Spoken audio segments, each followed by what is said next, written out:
안녕하세요. 사연 시작하기에 앞서 구독과 좋아요를 꾹 눌러주시면 저에게 큰 힘이 된답니다. 그럼 편안한 시청 되시길 바랍니다.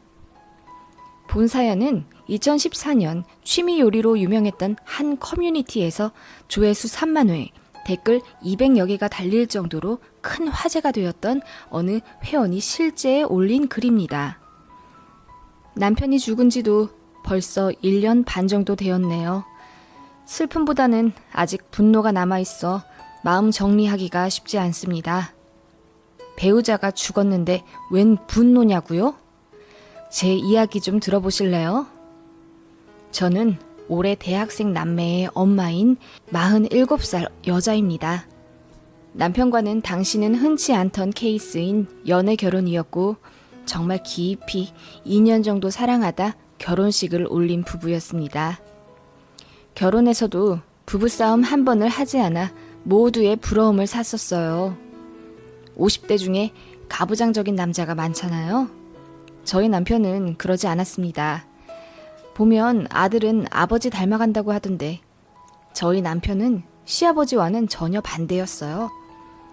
불호랑이같이 시어머니를 군림하시는 시아버지와는 다른 삶을 살겠다며 저와 저희 아이들에게 한없이 다정했어요. 제가 음식을 준비하면 옆에서 같이 거들어주기도 하고 주말에는 저희가 자고 있는 새벽 몰래 시장에 가서 장을 보고 캠핑 도구를 챙겨 차에 모두 싣고는 뒤늦게 저희를 깨워 깜짝 서프라이즈로 여행 선물도 준 추억이 있는 달콤한 남편이자 아빠였죠. 저도 그런 남편을 너무나 사랑했고 저희 아이들 역시 아빠를 참 잘 따랐어요. 그런 남편에게 부도덕과 비윤리는 티끌만큼도 없어 보였습니다. 남편은 작은 회사를 하나 운영했어요. 문구용품을 도매 관리하는 회사였는데 인터넷에 판매도 시작하면서 매출이 정말 많이 늘었어요. 회사도 많이 커졌죠. 그래서 그 전에는 5명의 직원으로만 운영되던 회사가 남편 죽기 전에는 30명 정도의 직원으로 늘어났습니다.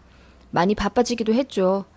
몇 년 전부터 거래처와 일이 꼬였다, 야근이다, 회식이다 하며 집에 늦게 들어오는 일이 잦아졌습니다. 워낙 회사 몸집이 커졌으니 그럴만도 했다고 생각했어요. 그렇게 일주일에 하루 이틀 정도는 외박도 했고 중국 출장도 분기에 한 번 정도는 있었네요.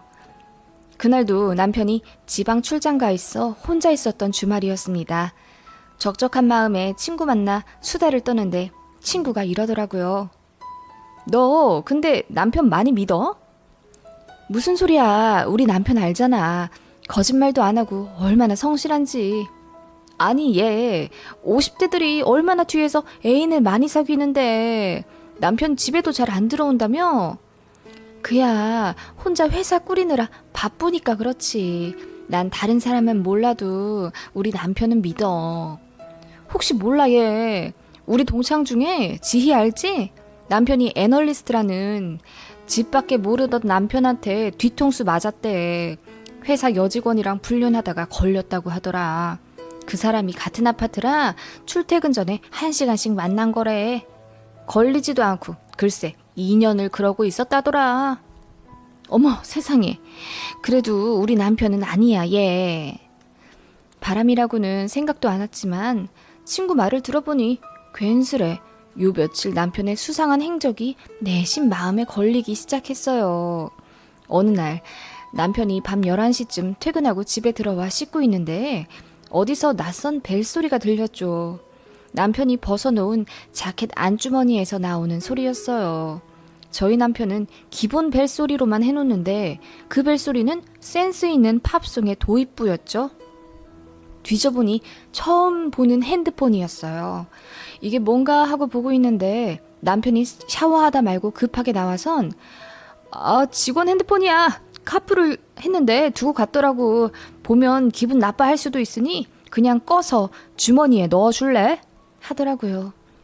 남편 말대로 핸드폰을 다시 넣긴 했지만 생각해보니 이상하더라고요.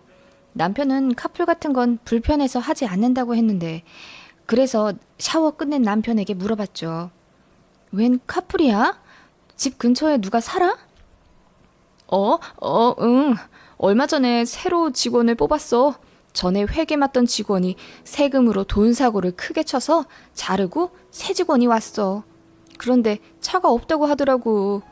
여기 버스 타기도 애매하잖아. 마침 가는 길이라서 내가 태워다 주고 있었어. 아, 그래? 여자야, 남자야? 몇 살? 여잔데 그냥 아줌마야. 왜? 질투해? 하면서 저를 꽉 끌어안길래 웃으면서 지나갔던 일이 있었어요. 그러고 보니 남들 다 한다는 핸드폰 검사도 단 한 번 한 적이 없었죠. 저는 그만큼 남편을 철석같이 믿었어요.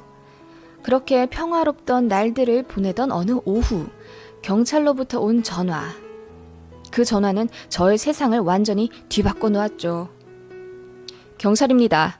김준환 씨 배우자 되십니까? 아, 네. 무슨 일이시죠? 김준환 씨가 사망했습니다. 여기는 동아병원입니다. 확인하러 와주셔야겠습니다. 청천벽력과도 같은 이야기. 아침에 출근한다고 나간 저희 남편이 갑자기 죽었답니다. 회사에서 일하다가 사고당한 건 줄 알고 정신없이 병원으로 가서 저희 남편을 찾아 헤맸습니다. 그곳엔 이미 심정지되어 빳빳하게 굳은 저희 남편이 있었습니다. 남편을 붙잡고 울부짖으며 왜 이러냐고, 내 남편 좀 살려달라고 한참을 제가 난리를 쳤나 봅니다. 조금 진정하고 나서 의사에게 물었어요. 사인이 뭐냐고, 그리고 왜 혼자 와 있냐고, 직원들이 데리고 온 거 아니냐고 물었어요. 남편 침대에 의료진 말고는 아무도 없었거든요. 제가 물으니 모두 굉장히 난감해 하시더라고요. 그러다 발견한 어떤 여자. 40대 정도 돼 보이는 그 여자는 한 구석에서 손톱을 물어뜯으며 안절부절하고 있었습니다. 세상에, 사인은 말로만 듣던 복상사. 성관계 하던 중에 심장마비가 온 것이죠. 신고도 늦어져서 골든타임도 놓쳤답니다. 뒤늦게 병원에 도착했고 남편은 이미 차가운 시신이 되어 있었죠. 아니, 회사에 있어야 할 남편이 왜 모텔에? 누구랑? 혼란스러워서 미칠 것 같았어요. 아이들한테 연락해야겠다는 생각도 까맣게 잊었었죠. 상대는 병원 한 구석에 있던 바로 그 40대 여자였습니다. 남편 심장마비가 왔을 때 아마 불륜 사실이 발각되는 상황이라 신고도 못하고 혼자 어찌저찌 해보려던 모양이었어요. 당신 뭐냐고 바로 머리채를 끌어잡았어요. 그냥 울면서 맞고만 있더라고요. 죄송하다고 하면서. 알고 보니 얼마 전에 들어왔다던 회계 직원이었어요. 그런데 무려 3년이나 사귀었답니다. 이상했어요. 회사에 입사한 건 몇 개월 되지 않았는데 어떻게 3년이나 사귈 수 있었다는 걸까요? 알고 보니 남편 친구 애인이었던 사람이랍니다. 남편 친구의 불륜 상대였고 걸려서 헤어졌었다네요. 그리고 바로 저희 남편이 자기랑 만나자고 대쉬해서 사귀게 된 거라며 남편이 예전부터 좋아하고 있었던 사람이랍니다. 남편 친구의 애인이었기에 짝사랑만 하다가 그렇게 사귀게 된 거였다고. 그리고 남편이 그 여자를 회사에 부정입사 시켰던 거고요.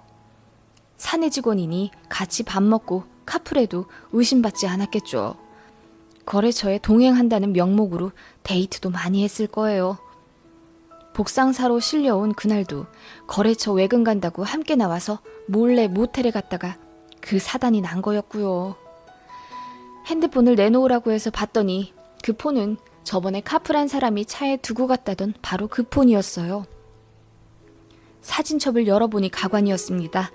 둘이서 싱가폴, 제주도, 남해 여행도 많이 다녔더라고요. 시기상 저에게 중국 출장 간다고 했던 시기들이었어요. 당신 가정도 없냐고 하니 수년 전 이혼해서 아이도 뺏기고 혼자 살고 있는 돌싱이라고 하더라고요. 기가 찼습니다. 신용카드도 남편이 준 걸로 쓰고 있더라고요. 바로 빼앗아 버렸습니다. 이제야 알아버린 제가 너무 바보 같아 죽고 싶더라고요. 너무 믿은 게 잘못이었을까요? 그렇다면 남편을 매 순간 의심하며 살았어야 했을까요? 그게 현명한 거였다면 저는 차라리 혼자 사는 삶을 택하고 싶네요. 그렇게 저밖에 모르는 사람인 줄 알았는데 우린 평생을 함께하는 단짝 같은 존재라고 믿었었는데 불행히도 그는 내가 아닌 다른 사람을 사랑하고 몸을 섞고 있었습니다. 카톡도 봤어요. 너와 함께한 세월이 3년이 넘어갔지만 아직도 너만 생각하면 가슴이 뛴다. 마음이 돌처럼 된 줄 알았는데 너를 만나 생명을 얻었다. 어제 차에서 하고 가서 그런지 조수석이 삐걱거려.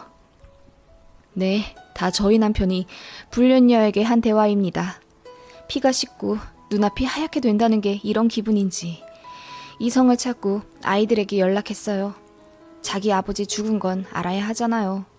울며 병원으로 달려오는 아이들에게 참 미안했습니다. 양가에도 연락을 했습니다. 소스라치게 놀라시는 양가 부모님께 당시 전화로 어떻게 말을 해야 할지 몰라서 일단 병원으로 오시면 다 말씀드리겠다고 했습니다. 그 후 병원에서 하라는 대로 처리를 하고 양가 부모님을 기다렸어요. 그렇게 일가 친척 모두 모였고 그날 병원 앞에선 난리가 났어요.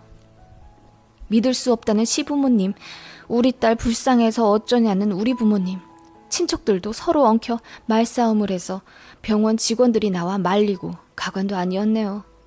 누군가가 죽으면 슬퍼하기만 해도 모자랄 판에 이렇게 시비를 가리게 되었으니 말이에요. 시어머니가 처음엔 그 불륜녀를 붙잡고 우시더라고요. 우리 아들 살려내라! 우리 아들 살려내! 네가 빨리 병원에만 데려왔어도! 그러시다가 벼랑간 화살을 저로 돌리시더니 네가 집에서 매일 퍼져만 있으니 우리 아들이 딴 데 눈을 돌리지. 너 때문이다. 따지고 보면 다 너 때문이야. 우리 아들이 바람만 피지 않았어도 이렇게 죽진 않았을 텐데. 그 와중에 정말 황당하고 이 상황에서도 시짜짓을 하는 게 어이가 없어서 실소가 나왔습니다. 그 와중에 제 동생이 장례식장 접수한다고 동분서주 하다가 저에게 왔습니다. 누나, 이제 장례식장 잡아야 할 것 같아. 잠깐 와봐. 말을 가로채듯 제 앞에 나서신 시어머니. 우리 아들 평생 고생만 했으니 가는 길이라도 곱게 보내주자. 무조건 특 1호실로 잡아. 네? 어머님, 무슨 자랑스러운 죽음이라고 특실로 잡아요. 장례도 치르기 싫어요, 어머님. 뭐야? 인연이 지남편 가는 길도 막네. 지가 모자라 바람 피우게 했으면서 너는 잘한 거 있는 줄 알아? 어머님, 제발 그만하세요. 그럼 사람들한테 뭐라고 하실 거예요? 뭘 뭐라고 해? 과로사했다고 해야지. 과로사요? 3년 넘게 불륜한 상대랑 모텔에서 그 짓 하다가 복상사한 사람을 과로사요? 어이가 없어서 눈에 눈물이 그렁그렁한 채 웃고 말았습니다. 그러자 시어머니가 제 머리채를 끌어주시며 소리소리를 지르시더라고요. 무조건 특실해. 우리 아들 잘못 없다. 그렇게 어머님이 원하시던 특실은 자리가 없어서 못 잡았고 일반실로 잡았다는 게 코미디네요. 그렇게 정신없이 처리를 하고 손님을 맡기 시작했는데 시어머님은 조문 온 사람들에게 과로사했다고 울면서 거짓말 하시더라고요. 하지만 소문은 발보다 빨랐습니다. 모두 알고 있더라고요. 모르는 게 이상한 만도 하죠. 병원에서 그렇게 난리를 쳤는데 소문이 안 날 리가요. 그 불륜녀는 장례식장에 코빼기도 비치지 않았고 제 남동생이 고소한다 어쩐다 난리치긴 했지만 더 신경 쓰고 싶지 않아서 냅두라고 했어요. 그렇게 장례를 치르고 수척해진 얼굴로 뒷정리를 하는데 시어머니가 오셔서 이러시더라고요. 미안했다. 내가 아들 죽었다는 소리에 정신이 없었다. 노망이라도 났나 보다. 정말 미안하다. 집에 가서 푹 쉬거라. 다음에 연락하마 하셨어요.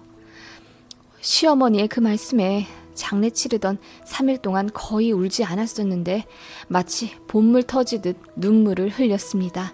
정말 아이처럼 목 놓아 펑펑 울었어요. 남편 회사는 바로 정리했어요. 저나 아이들이 이어받아 경영할 처지가 안 되었죠. 법무사 도움받아 세금이며 이것저것 정리하는데 딱 반년 걸리더라고요. 불행 중 다행인지 꽤 잘 경영하고 있던 회사더라고요. 제할 거 모두 제하니 저희에게 남은 건 17억 6천만 원 정도 되더라고요. 시댁에서 달라고 하실 줄 알았는데 아무 말씀 없으시더라고요. 이런 한 푼 허투루 쓰지 않고 모두 우리 아이들에게 반반 물려줄 생각입니다. 아, 그리고 저희는 이사 갔어요. 동네에도 소문이 파다해서 얼굴을 들고 다닐 수 없었죠. 이따금씩 집에 오는 아이들에게도 미안해서 더 살고 싶지 않았어요. 평수는 줄이고 일부러 시끌벅적한 곳으로 이사 갔습니다. 고요히 있으면 더 우울해질 것 같아서요. 실감이 안 난 건지 아니면 남편에 대한 실망과 분노 때문인지 눈물이 많이 나지 않네요. 다만 일찍 알았으면 좋았을 걸 하는 마음은 있어요. 제가 조금 더 일찍 불륜 사실을 알았다면 그 여자와 정리하고 다시 가정으로 돌아왔을까? 그러면 이렇게 허망하게 하늘로 가진 않았을 텐데 하는 의미 없는 후회가 마음 한켠에 있네요.